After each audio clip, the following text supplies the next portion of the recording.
Hey, welcome all. Well, the other day I was on the way to the gas station and I thought I was getting a little bit too much noise from the rear axle.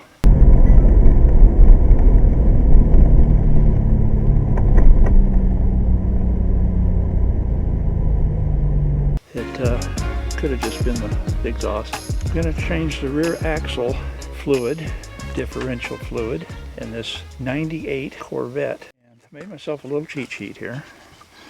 And the first thing I want to do is, like number one, clean the dirt away and remove and fill plug with a 10mm hex socket, and I might need the extension on this ratchet wrench, 3/8, and a few shop towels.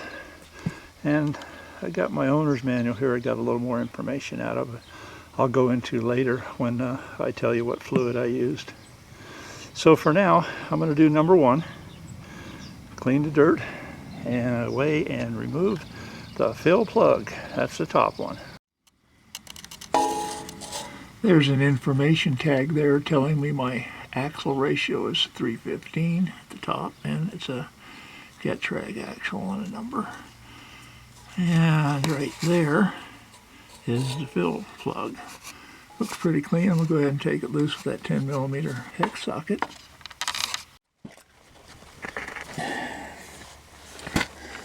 Well, that thing is on there for 26 foot-pounds, I will tell you. So after fighting it with a smaller ratchet, I went and got my torque wrench. I'm going to need it anyway, and that's a little bit longer, more robust. Got it on a shorter extension so I had less flex, and yeah, smashed my thumb against the exhaust when it broke loose, but it's loose now. Just got to get that out of there. It's very important you get the top one out first. That way you can always fill it. Should you get the bottom one out first, not be able to get the top one out, this is especially true in many vehicles, then you would kind of be in a world of hurt not being able to get any fluid in. And there's my plug.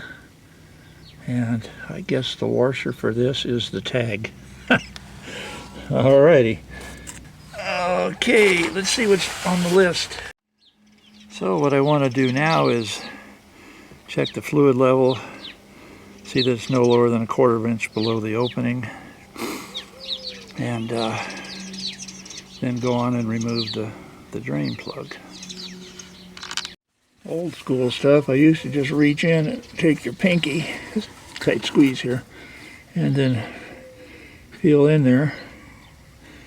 And I've got my pinky in there quite a ways,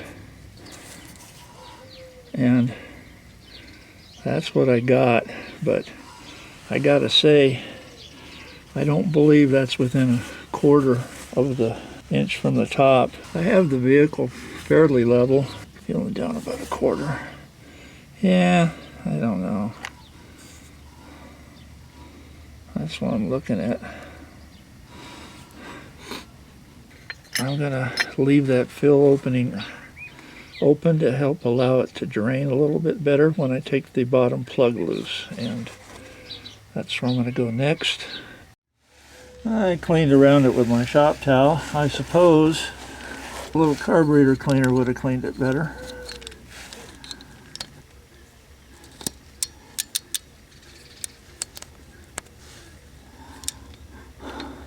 Okay, again I'm using my torque wrench. That one broke loose fairly easily. This is very dirty oil and needed to be changed.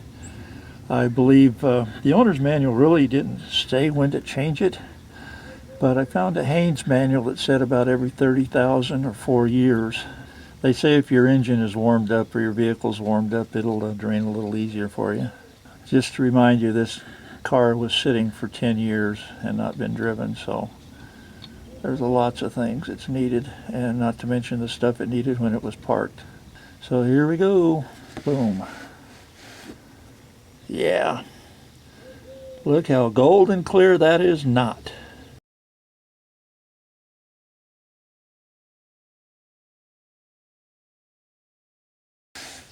This plug has a taper to it. So there was a very tiny sealing ring that was stuck on the case. That slowed down enough. I'm going to go ahead and put the plug back in.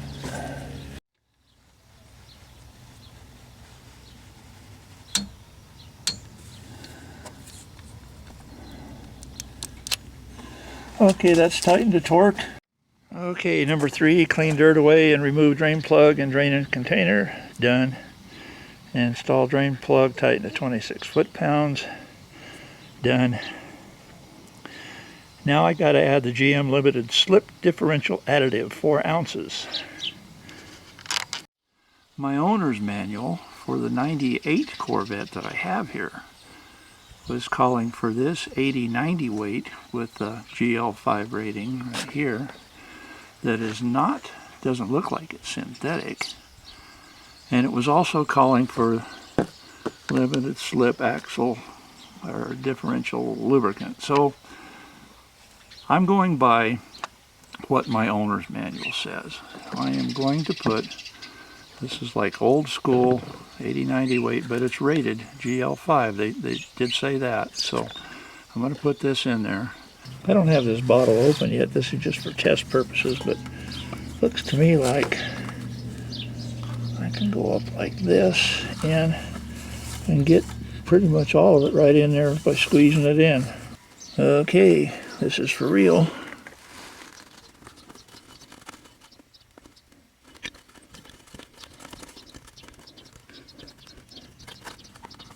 I think that's pretty much got that.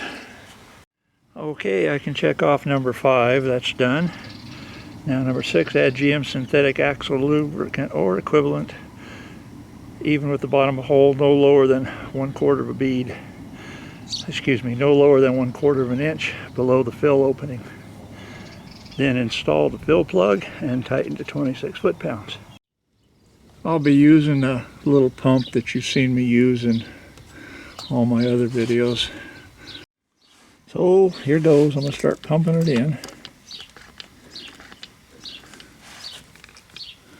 This could take a little bit. Okay, there's one bottle. So I'm going to do the finger check here, and I don't feel anything at all. No, there's nothing there. On to the next bottle. Okay, another check. I think I've pretty much got it. There's just a tad bit left in this bottle, not very much. I'm going to go ahead and put it in, and I think I'll be done.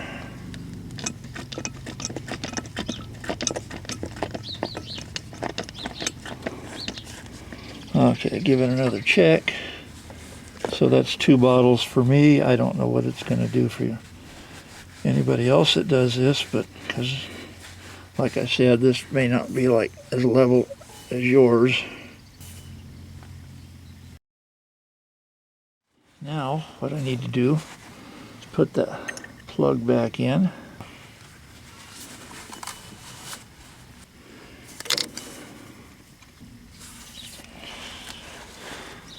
Now I need to tighten that to 26 foot-pounds.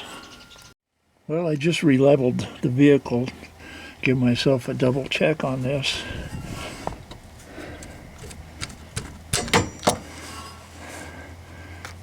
Breaks loose a lot easier now that it's at 26 foot-pounds. Let's see if anything runs out. So nothing's running out. Here's the tag plug. Okay, the shop manual says when it runs out the hole or within 1/4 of an inch of the top.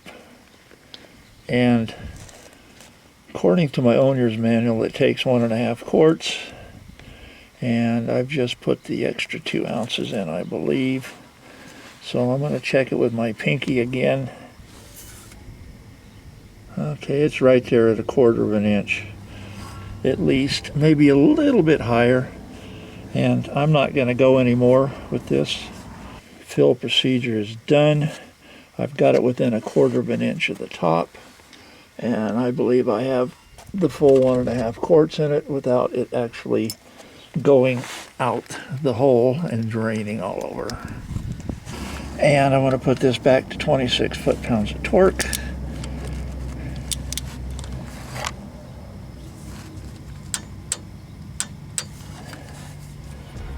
Near as I can tell, this job's complete, all except for the test drive later in another video. So thank you all for watching and subscribing, and until the next video, this is Cars, Trucks, and Detours, aka Steve AZ711, signing off, and bye for now. By the way, don't forget to clean your hands up real good. Most people wear gloves for this, but I'm heading for some really good hand cleaner right now. Have a good one.